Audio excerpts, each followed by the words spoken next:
नमस्कार दोस्तों, मैं रजत शर्मा आपका ट्रू क्राइम स्टोरी पर स्वागत करता हूं और उम्मीद करता हूं कि आप सब लोग स्वस्थ होंगे, सुरक्षित होंगे। दोस्तों, क्राइम की सच्ची कहानी शुरू करें उससे पहले अगर आप अपने इस चैनल पर नए हैं या अभी तक अपने चैनल को सब्सक्राइब नहीं किया है तो मेरी रिक्वेस्ट है कि आप सबसे पहले चैनल को सब्सक्राइब कर लीजिए और बेल आइकन प्रेस कर दीजिए आगे आने वाली वीडियो की नोटिफिकेशन के लिए। साथ ही साथ दोस्तों, कहानी में लास्ट तक बन रहे और कहानी के बारे में आपकी जो भी राय है वह भी कमेंट करके जरूर बताएं। दोस्तों, मेरा ये चैनल अभी नया है इसलिए मुझे आपके सहयोग की बहुत ज्यादा जरूरत है, इसलिए अपना सहयोग बनाए रखें। तो चलिए दोस्तों, अब हम आज की कहानी शुरू करते हैं। मौत का खेल खेलते खेलते शिम्ट की सचमुच मौत हो गई। किसी की समझ में नहीं आया कि उसका कातिल कौन है, लेकिन कैलम मेरे सामने खुद को इसलिए कातिल बताने लगी क्योंकि कातिल के नाम की पर्ची उसके पास थी, जबकि हकीकत में मुमकिन है कि आपको मौत के खेल के बारे में जानकारी न हो। इसलिए मैं पहले इस खेल के बारे में कुछ बातें आपको बता दूं। इस खेल में होता यह है कि लॉटरी की कुछ पर्चियां एक हैट में डाल दी जाती हैं। खेल में शामिल होने वाले एक एक पर्ची उठा लेते हैं। इन पर्चियों में से एक पर कातिल और एक पर जासूस लिखा होता है, बाकी पर्चियां सादी होती हैं। इस खेल में जिसे कातिल की पर्ची मिले उसे कातिल और जिसे जासूस की पर्ची मिले उसे जासूस का रोल अदा करना होता है।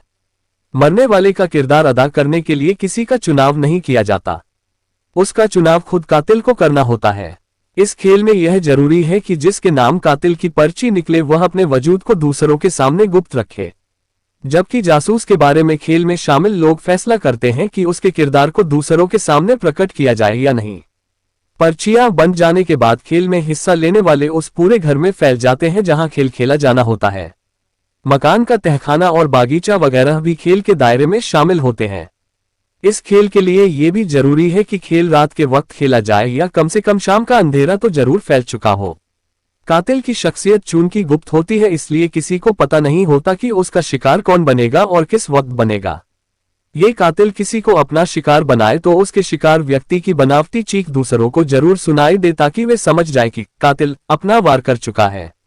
इसके बाद सभी लोग वारदात की जगह पर इकट्ठा हो जाते हैं, लेकिन कातिल का शिकार हुए व्यक्ति को यह जाहिर करने की इजाजत नहीं होती कि कातिल कौन है। इसके बाद जासूस कातिल की तलाश शुरू कर देता है। मैं भी मौत के इस खेल में हिस्सा ले चुका हूं और वह मेरी जिंदगी का पहला और आखिरी खेल था। इसके बाद मैंने कभी इस खेल में हिस्सा नहीं लिया। उन दिनों की है जब मैं म्यूनिख में रहता था। अचानक एक दिन मेरे एक दोस्त शिम्ट की तरफ से पार्टी में शामिल होने का दावतनामा मिला। पार्टी म्यूनिख से 30 किलोमीटर दूर ओमबर्ग में थी। शहर के हंगामे से दूर यह छोटी सी बस्ती बसंत में जन्नत जैसी खूबसूरत बन जाती थी। हरियाली भरी पहाड़ी के दामन में दूर दूर तक फैली खूबसूरत कोठियां और दिल को खुशी से भर देने वाले दृश्य देखकर वहीं रह जाने का मन करता था। लेकिन सबसे बड़ी दिक्कत ये थी कि मेरे जैसा मिडिल क्लास आदमी वहां रहने के बारे में सोच भी नहीं सकता था। इस इलाके में सिर्फ उन लोगों की रिहाइश थी जिन्हें खुद अपनी दौलत का अंदाजा नहीं था। मेरे दोस्त शिम्ट की गिनती भी देश के चंद अमीरतरीन लोगों में होती थी। पुरानी दोस्ती की वजह से वह मुझे हर खुशी के मौके पर आमंत्रित कर लिया करता था। वैसे भी म्यूनिख में दूसरे दोस्तों के मुकाबले शिम्ट का मेरे यहाँ ज्यादा आना जाना था। शिम्ट के यहाँ होने वाली पार्टी के दूसरे दिन एक साहब के यहाँ कॉकटेल पार्टी थी। इस पार्टी में शिम्ट के साथ मैं भी शामिल हुआ। उस रोज उस खूबसूरत बस्ती के तमाम लोग मिस्टर वोल्फगैंग के यहाँ जमा हुए थे। देर रात तक शराब के जाम छलकते रहे। ये शराब इस पार्टी के लिए खास तौर पर तैयार करवाई गई थी और बहुत मजेदार थी। यही वजह थी कि हर कोई बढ़ चढ़कर पी रहा था। आधी रात गुजर जाने के बाद किसी ने मौत का खेल खेलने की बात कही, जिससे फौरन ही मान लिया गया। पर्चियां बनाई गईं। हर किसी ने अपनी अपनी पर्ची निकाली। कौन कातिल था, कौन जासूस, किसी को कुछ पता नहीं था। पर्चियां निकलने के तुरंत बाद किसी ने मेन स्विच बंद कर दिया। कोठी एकदम अंधेरे में डूब गई। इसके साथ ही मौत का खेल शुरू हो गया। मैं भी शराबनोशी में बराबर का शरीक था, लेकिन मेरा दिमाग पूरी तरह से मेरे बस में था। मेरे नाम जासूस की पर्ची निकली थी, यानी कि कत्ल की इस फर्जी वारदात में मुझे जासूस का किरदार अदा करते हुए कातिल की तलाश करनी थी। पहले तो मैंने इस खेल में ज्यादा दिलचस्पी नहीं ली, लेकिन जब मैंने महसूस किया कि इसे सिर्फ एक खेल समझने के बजाय हर शख्स संजीदा नजर आ रहा है तो मुझे भी इसमें संजीदगी से दिलचस्पी लेनी पड़ी। मकान की ऊपरी मंजिल पर चारों तरफ एक खुली गैलरी बनी थी, जिस पर सुरक्षा की दृष्टि से कोई जंगला वगैरह नहीं लगा था। मकान के अंदर गहरे अंधेरे में रास्ता सुझाई नहीं दे रहा था, लेकिन कपड़ों की सरसराहट और पंजों के बलखास अंदाज से चलने की आवाजों से जाहिर हो रहा था कि हर कोई कातिल से बचने के लिए कहीं न कहीं पनाह लेने की कोशिश में है। कातिल कोई गुप्त व्यक्ति था, कोई नहीं जानता था कि उस पर किस तरफ से हमला होगा। ये हमला मुझ पर भी हो सकता था। मैं चूंकि जासूस था, इसलिए ये ख्याल मुझे कतई पसंद नहीं आया कि मैं ही कातिल का निशाना बनूं। निश्चित रूप से जासूस को दूसरों से ज्यादा समझदार और चालाक होना चाहिए। मैं सुरक्षित अंदाज में चलता हुआ हाल से बाहर निकल आया। लाइट ऑफ होने से पहले मैंने अपने दोस्त शिम्ट को भी उस तरफ जाते देखा था। कुछ देर अंधेरे में दुबके रहने के बाद मैं दोबारा मकान में दाखिल हो गया। मैं दबे कदमों से चलते हुए ऊपरी मंजिल पर पहुंचकर रुक गया। सितारों की धुंधली सी रोशनी में बालकनी में एक साए को हिलते देखकर मैं ठिठक गया। मैं उसकी शक्ल तो नहीं देख सका, लेकिन यह अंदाजा लगाने में कोई परेशानी नहीं हुई कि वह कोई औरत थी। वह बड़ी सावधानी से पंजों के बल चलते हुए बालकनी के आखिरी सिरे पर जा रही थी। कुछ देर बाद ही वह दूसरी तरफ घूमकर निगाहों से ओझल हो गई। जब मैं बालकनी के उस मोड़ पर पहुंचा तो मुझे गले में बंधा हुआ उसका स्कार्फ हवा में लहराता नजर आया, लेकिन फिर वह अचानक गायब हो गई। नीचे हाल में पहुंचकर मैं कुछ देर के लिए रुका, फिर जैसे ही बाहर निकला एक बार फिर उसी औरत का साया नजर आया। यकीनन वह वही औरत थी जिसे मैं बालकनी पर देख चुका था। मैंने उसके गले में बंधे हुए स्कार्फ से उसे पहचान लिया था। मैं उसकी एक झलक से ज्यादा नहीं देख सका था, क्योंकि वह जल्दी से अंधेरे में गायब हो गई थी। मैं उसके पीछे लपका, लेकिन किसी चीज से ठोकर खाकर गिर गया। उस औरत के बारे में मेरे दिल में जिज्ञासा पैदा हो रही थी, लेकिन अब मैं उसका पीछा नहीं कर सकता था, क्योंकि मैं जिस चीज से टकरा कर गिरा था वह एक इंसानी जिस्म था। मैं घुटनों के बल झुककर उसका मुआयना करने लगा। वह आदमी जमीन पर सीने के बल आड़ा तिरछा पड़ा हुआ था। खेल के दौरान इस दृश्य का मतलब था कि कातिल अपना काम कर चुका था और अब जासूस का काम था कि वह कातिल को तलाश करे। मैंने एक विशेष इशारे में चीखकर खेल में शामिल लोगों को इसकी सूचना दी। इसके साथ ही किसी ने लाइट जला दी और सब लोग इधर उधर से निकल कर वहां जमा होने लगे। हर कोई एक दूसरे को पीछे धकेल कर आगे बढ़ने की कोशिश कर रहा था, ताकि देख सके कि मरने वाला कौन है। जो लोग आगे थे वे झुककर जमीन पर पड़े हुए शख्स को अपने मजाक का निशाना बना रहे थे। कोई उसकी नाक दबा रहा था, कोई कान मरोड़ रहा था और कोई बाजू से पकड़कर उसे उठाने की कोशिश कर रहा था। सबका मकसद एक ही था कि वह मरने की अदाकारी खत्म कर दे, ताकि जासूस अपना काम शुरू कर सके। लेकिन उसके जिस्म में जरा सी भी हरकत नहीं हुई। रोशनी होने के बाद लोगों ने उसे पहचान लिया, वह शिम्ट था। दो आदमियों ने उसे बाहों से पकड़कर उठाना चाहा, मगर वह अपनी कोशिश में कामयाब नहीं हो सके। शिम्ट के जिस्म में कोई हरकत नहीं हुई। उसे उठाने की कोशिश की गई तो वह धड़ाम से दोबारा जमीन पर गिर पड़ा।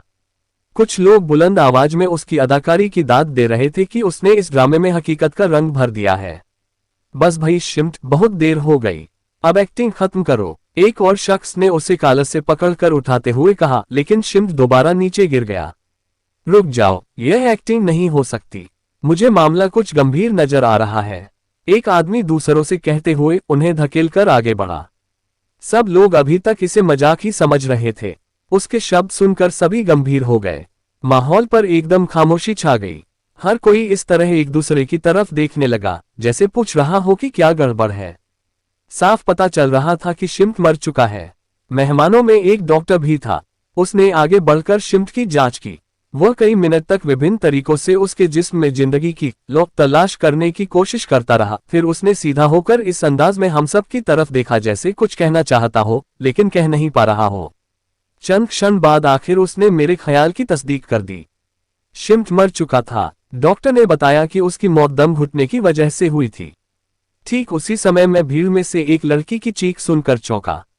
मैंने जल्दी से उसकी तरफ देखा। उसके गले में बंधे हुए स्कार्फ से मैंने उसे पहचान लिया। ये वही लड़की थी जिसे पहले मैं बालकनी और फिर ठोकर लगकर गिरने से पहले इसी जगह देख चुका था। चीख उसके हलक में ही घुटकर रह गई। चेहरे पर खौफ व दहशत के भाव उभर आए। मैंने गौर से उसकी तरफ देखा। वह 21-22 साल की एक हसीन लड़की थी। अखरोटी बालों वाली इस लड़की को मैं मौत का खेल शुरू होने से पहले पार्टी में देख चुका था। वह एक बेहतरीन पियानो वादक थी। उसकी मां अमेरिकन और बाप स्थानीय निवासी था। कभी उसके बाप की गिनती देश के अमीरतरीन लोगों में होती थी, लेकिन देश की सत्ता पर बैठे लोगों से राजनीतिक विरोध की वजह से उस पर इसका सीधा असर पड़ा। पहले उसका पॉलिटिकल करियर प्रभावित हुआ, फिर कारोबार भी तबाह हो गया। उसकी फैक्ट्रियों मिलों में रहस्यमय तरीके से आग लगने की घटनाएं होने लगी। इस सब का नतीजा यह निकला कि एक दिन उसकी लाश घर में पंखे से लटकी पाई गई। केलर उसकी इकलौती बेटी थी। बाप के खुदकुशी करने के बाद आग लगने की वारदातें रुक गईं और केलर व उसकी मां बच्ची को जी पूंजी के सहारे जिंदगी के दिन गुजारने लगी। अच्छी पियानो वादक की हैसियत से केलर को बड़ी बड़ी पार्टियों में आमंत्रित किया जाता था, जहां से उसे इतना पारिश्रमिक मिल जाता था कि घर का खर्च आसानी से चल जाए। इस वक्त वही खूबसूरत केलर दहशत की हालत में कुछ इस तरह मुंह पर हाथ रखे सहमी खड़ी थी, जैसे अपनी चीखें रोकना चाहती हो। लेडीज एंड जेंटलमैन, डॉक्टर की आवाज पर सभी उसकी तरफ देखने लगे। डॉक्टर कह रहा था, हम यहाँ एक खेल खेल रहे थे जिसका नतीजा एक लाश की शक्ल में हमारे सामने है। हम में से कोई नहीं जानता कि इस खेल में किसका क्या किरदार था। इस स्थिति में किसी को इस घटना का जिम्मेदार नहीं ठहराया जा सकता। यहाँ कोई किसी का दुश्मन नहीं है। मिस्टर शिम्प की मौत किसी हादसे या इत्तेफाक का नतीजा भी हो सकती है। अब मेरी राय है कि इसे एक हादसा समझा जाए और अपनी अपनी पर्चियां नष्ट कर दी जाएं, ताकि इस खेल में किसी को किसी के किरदार का पता न चल पाए। पर्चियां नष्ट करने का तरीका यह होगा कि सब लोग एक एक करके कमरे में जाएं और अपनी अपनी पर्चियां आतिशदान में डाल दें। इस तरह किसी को किसी पर शुबहा करने का मौका नहीं मिल सकेगा। दुनिया का कोई भी होशमंद इंसान कत्ल के इल्जाम में शामिल होना पसंद नहीं करता, इसलिए सब लोगों ने डॉक्टर की तजवीज बिना हिलहुजत के कबूल कर ली। सभी ने अपनी पर्चियां इस तरह आतिशदान में जा डाली ताकि किसी को पता न चल सके कि इस खेल में किसका क्या रोल था। मौत का खेल अपने अंजाम तक पहुंच चुका था। धीरे धीरे रात बीत गई और सुबह की लाली फैलने लगी। कुछ देर बाद पार्टी में आए मेहमान एक एक करके रुखसत होने लगे। कोठी के लंबे चौड़े पार्किंग लॉट पर खड़ी हुई कारें गायब हो गईं। कुछ मेहमान ऐसे भी थे जिनके पास कारें नहीं थीं। उन्हें एक स्टेशन वैगन पर म्यूनिख से यहां तक लाया गया था। मेरा शुमार भी उन्हीं लोगों में था जो वापसी के लिए वैगन का इंतजार कर रहे थे। पुलिस को इत्तला करने की किसी ने सोची तक नहीं, बस सब खुद को बचाना चाहते थे। वैगन आई तो हम लोग उसमें बैठ गए। पिछली सीट पर मेरे साथ पियानो वादक केले के अतिरिक्त और कोई नहीं था। वह इस तरह जड़ हुई बैठी थी जैसे उसे लकवा मार गया हो। स्टेशन वैगन शहर की तरफ जाने वाली सुनसान सड़क पर दौड़ रही थी। केले की वीरान निगाहें तेजी से पीछे भागते हुए दृश्यों पर जमी थीं। अचानक वह इस तरह बड़बड़ाई जैसे अपने आप से मुखातिब हो और उसका दिलो दिमाग काबू में न हो। मैं अपने आप को माफ नहीं कर सकती। इसकी जिम्मेदार मैं हूं। वह कुछ पल खामोश रही, फिर बड़बड़ाई, ओह ये सब मेरी वजह से हुआ है। उसकी कातिल मैं हूं। ये बात मेरे लिए आश्चर्यजनक थी। वह मेरे सामने अपने आप को मुलजिम ठहरा रही थी। मैं समझ नहीं पा रहा था कि वह खुद को शिम्प का कातिल क्यों समझ रही थी और यह सब कुछ मुझे क्यों बता रही थी। कत्ल नहीं मिस केलर, यह महज एक हादसा था और किसी को इसका जिम्मेदार नहीं ठहराया जा सकता। मैंने उसे समझाने की कोशिश की, नहीं ये हादसा नहीं कत्ल है। अगर हम ये खेल शुरू न करते तो ये सब नहीं होता। हम इस खेल में शरीक थे, इसलिए किसी को भी इल्जाम से बरी नहीं किया जा सकता। वह पहले की तरह ही बड़बड़ाए, मुमकिन है तुम्हारा ख्याल सही हो, लेकिन सबकी पर्चियां नष्ट की जा चुकी हैं और अब यह अंदाजा लगाना मुश्किल है कि कातिल कौन है। मैंने कहा। वह कुछ देर खामोशी से मेरी तरफ देखती रही, फिर हाथ मेरे सामने करके मुट्ठी खोल दी। उसकी हथेली पर कागज का एक पुर्जा रखा हुआ था जिस पर कातिल शब्द लिखा हुआ था। अब तुम समझ गए होगे कि मैं ऐसी बातें क्यों कर रही हूं। वह दुखी स्वर में बोली। मैं वाकई हैरत में था कि वह ऐसी बातें क्यों कर रही थी। मैं कुछ देर उसके चेहरे की तरफ देखता रहा, फिर बोला, यह सिर्फ एक हादसा था।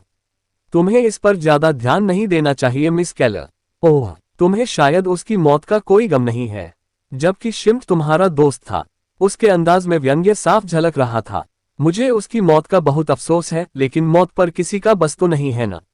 यह संगीन इत्तेफाक मेरे साथ भी पेश आ सकता था। संगीन इत्तेफाक। उसने सुलगती हुई निगाहों से मेरी तरफ देखा। तुम्हें शायद अपने दोस्त से मोहब्बत नहीं नफरत थी। तुम गलत सोच रही हो, लेकिन मैं यह जरूर जानना चाहता हूं कि तुम अपने आप को उसकी मौत का जिम्मेदार क्यों समझ रही हो। मेरी पर्ची से तुम समझ चुके होगे कि इस खेल में मेरा किरदार क्या था। मुझे किसी एक को कत्ल करना था।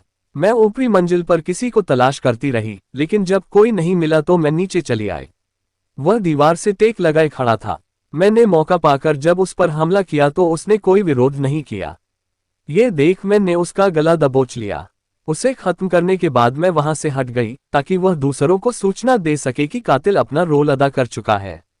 लेकिन उसकी जगह तुमने हम लोगों को कत्ल की सूचना दी। क्या ऐसी हालत में मैं यह न समझूं कि उसकी मौत मेरे हाथों हुई थी?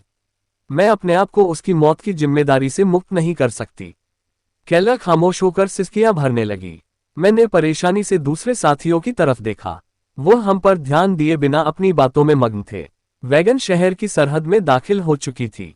पूरब के क्षितिज पर फैलने वाली लाली बता रही थी कि सूरज निकलने ही वाला है। स्टेशन वैगन जैसे ही एक सड़क के मोड़ पर घूमी, केला ने ड्राइवर को गाड़ी रोक देने का निर्देश दिया। केला का निवास शहर के एक मध्यम वर्गीय इलाके में था, जबकि यह इलाका शहर की घटिया आबादी वाला था। उसके द्वारा वहां गाड़ी रुकवाने पर मुझे आश्चर्य हुआ।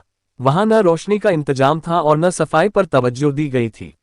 दूर तक कच्चे और बेतरतीब मकान फैले हुए थे। आबादी के शुरू में चर्च था। बस्ती की यह अकेली पक्की इमारत थी। चर्च का कलश अभी अभी निकले सूरज की किरणों में चमकने लगा था। केला के उतरते ही मैं भी गाड़ी से नीचे उतर आया। उसने मुड़कर मेरी तरफ देखा और कुछ कहे बिना तेज कदमों से चर्च की तरफ चल दी। मैं कुछ देर देखता रहा, फिर खुद भी उसके पीछे चल दिया। जब मैं गली में पहुंचा तो वह चर्च में दाखिल हो रही थी। मैं चर्च के दरवाजे पर रुककर उसकी तरफ देखने लगा। वह इबादत वाले कमरे में पैर मोड़े बैठी अपने उस गुनाह की माफी मांग रही थी जो उसकी समझ के हिसाब से खेल ही खेल में उसके हाथों हो गया था। वह खुद को शिम्ट का कातिल समझ रही थी। उसे यकीन था कि उसने शिम्ट का गला घोंटकर उसे मार डाला था।